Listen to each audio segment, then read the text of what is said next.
Hi friends, welcome to Tara designers. இந்த video பார்த்தீங்கன்னா நம்ம ஆல்ரெடி ஒர்க் பண்ணி முடிச்ச ஒரு ப்ளவுஸ் தான் பார்க்க போகிறோம்.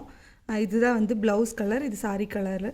இதில் என்ன ஒர்க் பண்ணியிருக்கோம் அப்படிங்கிறது பார்க்கலாம். இது பார்த்திங்கன்னா சிம்பிளான ஒர்க்கு தான். ஃபஸ்ட்டு சாரீ பார்க்கலாம். சாரீ பார்த்திங்கன்னா நல்லா லைட் ப்ளூ கலர், ரொம்ப டார்க் ப்ளூவும் கிடையாது, ரொம்பவே லைட் ப்ளூ கலர். இது வந்து ஃபுல்லாக சில்வர் பேஸ்டு ஜரி வந்த சாரீ.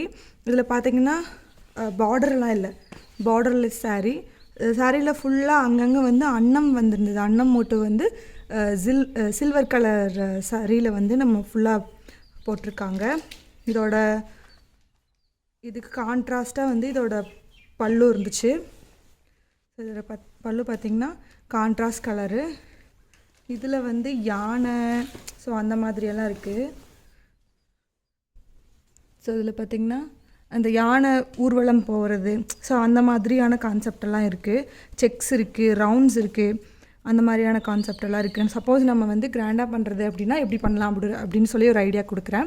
இப்போ பார்த்திங்கன்னா இது ரொம்பவே மைல்டான கலர், சேம் டைம்ஸ் வந்து சில்வர் கலர் சரி. நம்ம கோல்ட் கலர் சரி அப்படின்னா ஈஸியாக வந்து அந்த ஒர்க்கை வந்து கிராண்டாக பண்ண முடியும். பட் சில்வர் அப்படிங்கில நம்மளுக்கு மெட்டீரியல்ஸ் வந்து நிறையா அவைலபிள் இல்லை சில்வரில்.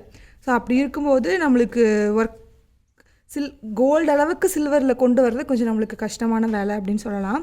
இப்போ பார்த்திங்கன்னா இப்போ இதுக்கு நம்ம ப்ளவுஸுன்னு பார்த்திங்கன்னா கான்ட்ராஸ்ட் கலர் இதுலேயே வந்துருச்சு, லைட் பிங்க் கலர். இது யூஸ் பண்ணலாம். இதில் பார்த்திங்கன்னா இங்கே ஒரு அன்னம் மோட்டிவ் தான் ஃபுல்லாக ஃபாலோ ஆகுது.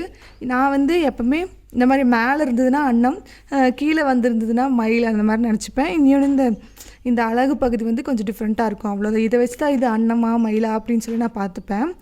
சப்போஸ் நீங்கள் கிராண்டாக பண்ணுறது அப்படின்னா இந்த மோட்டுவே எடுத்துகிட்டு ஃபுல்லாக போடலாம். இல்லை அப்படின்னா இந்த மாதிரி யானை எல்லாம் வருது இல்லை, யானை, இந்த ரவுண்ட்ஸ், இந்த சக்கரம் இதெல்லாம் வருது. ஸோ இதெல்லாம் நம்ம வந்து டிசைன்ஸில் கொண்டு வரலாம்.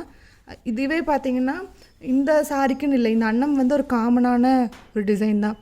நீங்கள் இதை வந்து ட்ரேஸ் எடுத்துட்டீங்க அப்படின்னா அதை நம்ம நிறைய டைம் யூஸ் பண்ணலாம். நீங்கள் இப்போ இதே கூட ஸ்க்ரீன்ஷாட் எடுத்துகிட்டு அதையே கூட நம்ம பிரிண்ட் அவுட் எடுத்து ட்ரேஸ் பண்ணிட்டீங்க அப்படின்னா அது கூட யூஸ் ஆகும். இப்போ வந்து இதுக்கு நம்ம என்ன டிசைன் பண்ணோம் அப்படிங்கிறத பார்க்கலாம்.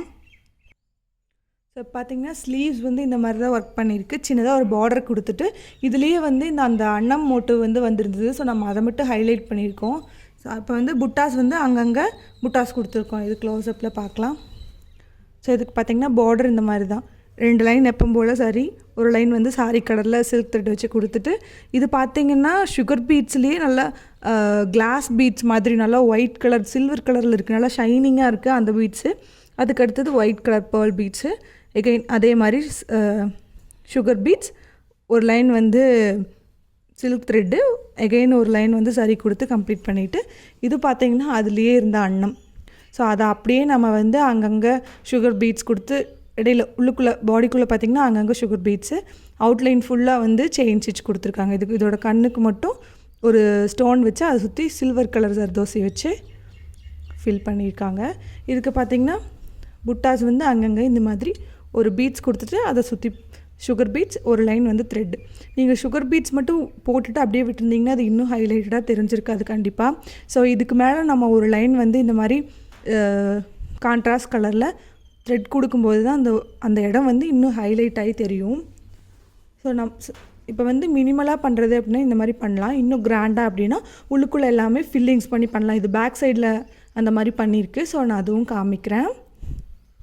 ஸோ அதுக்கு முன்னாடி நிறையா பேர் கேட்குறது, இப்போ ஒரு ப்ளவுஸ் ஒரு டிசைன் பார்த்தீங்க அப்படின்னா இது ரேட் என்ன சொல்லுங்கள் அப்படின்னு தான் கேட்குறீங்க. ஏன் நான் ரேட் சொல்கிறது இல்லை அப்படின்னா, ஏன்னா ஒவ்வொரு இடத்துலையும் ரேட் வந்து ஒவ்வொரு மாதிரி இருக்கும். பொள்ளாச்சியில் ஒரு ரேட் இருக்கும், கோயம்புத்தூரில் ஒரு ரேட் இருக்கும், சென்னையில். ஸோ இந்த மாதிரி ஒரு இடத்துக்கு இடம் வந்து ரேட் டிஃபர் ஆகும். இன்னொன்று நீங்கள் பண்ண டிசைனை அனுப்பிச்சிட்டு என்ன ரேட்டு சொல்லலாம் அப்படின்னு கேட்குறீங்களே, அது எனக்கே கொஞ்சம் சங்கடமாக தான் இருக்குது. ஏன்னா எப்படி ரேட் சொல்கிறேன்னு எனக்கு அதில் தெரியல. ஏன்னு கேட்டிங்கன்னா, நீங்கள் எவ்வளோ நேரம் உட்காந்து ஒர்க் பண்ணியிருக்கீங்க, அதில் எந்த மாதிரி மெட்டீரியல்ஸ் யூஸ் பண்ணியிருக்கீங்க, மெட்டீரியல் காஸ்ட் என்ன அப்படிங்கிறத பற்றி எனக்கு எதுவுமே தெரியாது. ஸோ அப்படி இருக்கும்போது நான் ரேட் வந்து கண்டிப்பாக சொல்ல முடியாது. ரேட் ஃபிக்ஸிங் பொறுத்த வரைக்கும் நீங்கள் என்ன பண்ணலாம் அப்படின்னா, நீங்கள் வந்து உங்கள் ஏரியாவில் ரேட்டெல்லாம் எப்படி ஃபிக்ஸ் பண்ணுறாங்க, உங்கள் ஏரியாவில் ஷாப்பெல்லாம் இருக்கும் இல்லையா, ஸோ அங்கெல்லாம் நீங்கள் போய் வந்து ஒரு விசாரித்து பார்க்கலாம். ஸோ அங்கெல்லாம் இந்த மாதிரி ஒரு சிம்பிள் டிசைனுக்கு எவ்வளோலேருந்து பண்ணுறாங்க அப்படின்னு சொல்லி ஒரு காமனாக ஒரு டெஸ்ட்டு வந்து நீங்கள் பண்ணி பார்க்கலாம். உங்கள் ஏரியாவில் ஒரு சர்வே மாதிரி எடுத்து பாருங்கள். ஸோ அதை வச்சு அது வந்து உங்களுக்கு ரேட் ஃபிக்ஸ் பண்ணுறதுக்கு ஒரு சின்ன ஒரு ஐடியா கிடைக்கும். அதுக்கப்புறம் வந்து மெட்டீரியல், நீங்கள் எந்த மாதிரி மெட்டீரியல் யூஸ் பண்ணுறீங்க அப்படிங்கிறதையும் பாருங்கள். அப்புறம் எவ்வளோ நேரம் ஒர்க் பண்ணுறீங்க அப்படிங்கிறதையும் பாருங்கள். நேரம் வந்து ஸ்டார்டிங்கில் ரொம்ப டைம் எடுக்கும். ஒரு சிம்பிளான டிசைனுக்கே நம்ம ஒரு 1 வீக் எடுத்துப்போம். இதே வந்து நம்ம இருக்க அப்படின்னா ஒரு சிம்பிளான டிசைனெல்லாம் ஒரு 2 டேஸில் முடிச்சிருவோம். அதனால் அது வந்து இருக்க தான் தெரியும், ப்ராக்டிஸ் ஆக தான் தெரியும். நீங்கள் டைமையும் எடுத்துக்கணும் கணக்கில். ஸோ இதெல்லாம் வச்சு தான் நம்ம வந்து ரேட் ஃபிக்ஸிங் அப்படிங்கிறத பண்ணுவோம். டிசைன் பொறுத்து, டிசைனும் அப்படி தான். சப்போஸ் ஹெவியாக இருக்குது, இப்போ மெட்டீரியலெல்லாம் நீங்கள் ஜர்தோசி இந்த மாதிரி மெட்டீரியலாக யூஸ் பண்ணுறீங்க அப்படின்னா காஸ்ட் வந்து இன்னும் கொஞ்சம் கூட தான் கண்டிப்பாக வரும். மெட்டீரியல் பொறுத்த வரைக்கும் நீங்கள் எப்படி மெட்டீரியல் வாங்குறீங்க அப்படிங்கிறது இருக்குது. நீங்கள் ஒரு வேளை மெட்டீரியல் வந்து ஹோல்சேலாக வாங்குறீங்க அப்படின்னா உங்களுக்கு அது கொஞ்சம் ப்ராஃபிட்டாக இருக்கும். இல்லை குட்டி குட்டி பேக்கெட்ஸாக வாங்குறீங்க அப்படின்னா அது கண்டிப்பாக நம்மளுக்கு ப்ராஃபிட்டாக இருக்காது. பட் நீங்கள் இப்போ தான் ஸ்டார்டிங் பண்ணுறீங்க அப்படின்னா மெட்டீரியல்ஸ் வந்து நிறையா வாங்கி ஸ்டாக் பண்ண வேண்டாம், கொஞ்சம் அளவாகவே வாங்கிக்கோங்க. ஏன்னா ரொம்ப ஸ்டாக் பண்ணிட்டோம் அப்படின்னா அது வந்து ஃபர்தராக ஏதாவது பீட்ஸ் எல்லாம் கருத்து போகலாம், ஏதாவது ஆகலாம். அதனால் ரொம்பவும் நீங்கள் வந்து மெட்டீரியல்ஸ் வாங்கி ஸ்டாக் பண்ண வேண்டாம். ஸோ இதுதான் வந்து ரேட் ஃபிக்ஸிங்கான ஒரு ஐடியா. நான் கண்டிப்பாக வந்து இதெல்லாம் எப்படி நான் கால்குலேட் பண்ணுறேன் அப்படிங்கிறத பற்றி தனியாக வீடியோ போடுறேன். பட் ரேட்டை பற்றி அடிக்கடி ரிப்பீட்டாக வர்றது ரேட் சம்மந்தமான கொஷின்ஸ் தான். ஸோ அதனால் வந்து ஒரு சின்ன ஒரு டிப் மாதிரி சொல்லியிருக்கேன்.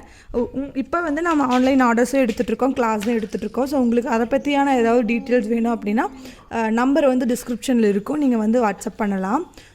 இப்போ வந்து இதோட நான் பேக் நெக் காமிக்கிறேன். ஸோ பார்த்தீங்கன்னா இதுதான் வந்து இதோட பேக் நெக்கு. நம்ம ஸ்லீவ்ஸ்லாம் பார்த்தோம் இல்லையா, இந்த லைன் போட்டுட்டு புட்டாஸ் வந்து சேம் புட்டாஸ் வந்து அங்கங்கே கொடுத்துருக்கோம். இந்த அன்னம் பார்த்தீங்கன்னா நம்ம ஸ்லீவ்ஸில் இருந்ததில்ல, அதே அன்னம் எடுத்து இங்கே ட்ரேஸ் பண்ணிட்டு தான் ஒர்க் பண்ணியிருக்காங்க. இது வந்து ப்ளவுஸில் இந்த மாதிரி சைடாக வரும். ஸோ உங்களுக்கு பார்க்கும்போதே தெரியும்னு நினைக்கிறேன், இந்த மாதிரி சைடாக வரும். இது வந்து காட்டில் வச்சு ஒர்க் பண்ண ஒரு ப்ளவுஸ் தான். காட் பற்றியும் ரிப்பீட்டடாக கேட்டிருக்கீங்க, பட் நான் கண்டிப்பாக காட் பற்றியும் வீடியோ போடுறேன். இப்போ பார்த்திங்கன்னா நம்ம இந்த அன்னமில் என்ன பண்ணியிருக்கோம் அப்படிங்கிறது பார்க்கலாம். இது பார்த்திங்கன்னா ஃபுல்லாகவே நம்ம த்ரெட் ஃபில்லிங்ஸ் தான் பண்ணியிருக்கோம். ஸோ இதில் என்னென்ன ஃபில்லிங்ஸ் பண்ணியிருக்கோம் அப்படிங்கிறத பார்க்கலாம். இப்போ பார்த்திங்கன்னா காட்டில் வச்சா தான் ஒர்க் நல்லா வருமா, இல்லை ரிங்லலாம் நல்லா ஒர்க் வராதா அப்படின்னு கேட்குறீங்க. அப்படியெல்லாம் இல்லை. நம்ம வந்து அதை ஹேண்டில் பண்ணுற விதம் தான், ப்ளஸ் வந்து துணி நம்ம போடுற விதம் தான். ரிங்கில் வந்து நம்ம போட்டுட்டு ப்ரெஷர் ரொம்ப சென்டரில் கொடுத்தோம் அப்படின்னா நம்மளுக்கு ஆட்டோமேட்டிக்காக கண்டிப்பாக துணி சுருங்க தான் செய்யும். இன்னொன்று வந்து துணி எப்படி இருக்குது, ஃபேப்ரிக் எப்படி இருக்குது, எப்படி ஃபிக்ஸ் பண்ணலாம் அப்படிங்கிறத பற்றி ஐடியாஸ் எல்லாம் ஆல்ரெடி சொல்லியிருக்கேன். ஸோ நீங்கள் அதை செக் பண்ணி பார்த்தீங்கன்னா நல்ல ஐடியா கிடைக்கும். இப்போ வந்து நம்ம இதில் என்ன ஃபில் பண்ணியிருக்கோம் அப்படிங்கிறத பார்க்கலாம். இதில் வந்து ஃபுல்லாக ஜரி அண்ட் வந்து அந்த த்ரெட் இது மட்டும்தான் இருக்குது. ஸோ பாருங்கள். ஸோ இந்த இடமெல்லாம் வந்து நம்ம ஜரி வச்சு ஃபில் பண்ணியிருக்கோம். இந்த இடமெல்லாம் சில்க் த்ரெட். மற்ற எல்லாமே நம்ம இந்த லாங் அண்ட் ஷார்ட் ஸ்டிச் போடுவோம் இல்லையா, அந்த ஸ்டிச்சு தான் ஃபுல்லாக நம்மளுக்கு த்ரெட் வச்சு ஆல்டர்னேட்டிவாக ஒன்று ஜரியும் ஒன்று த்ரெட்டும் இந்த மாதிரி ஆல்டர்னேட்டிவாக வந்து போட்டிருக்கோம். ஸோ அவ்வளோதான். இதுக்கு நெக் வந்து இதோட ஃப்ரண்ட் நெக் பார்த்திங்கன்னா இந்த லைன் இருக்குது இல்லையா, இந்த லைன் போட்டுட்டு அங்கங்கே புட்டாஸ், அவ்வளோதான். ஸோ இந்த வீடியோ வந்து கண்டிப்பாக யூஸ்ஃபுல்லாக இருக்கும் அப்படின்னு நினைக்கிறேன்.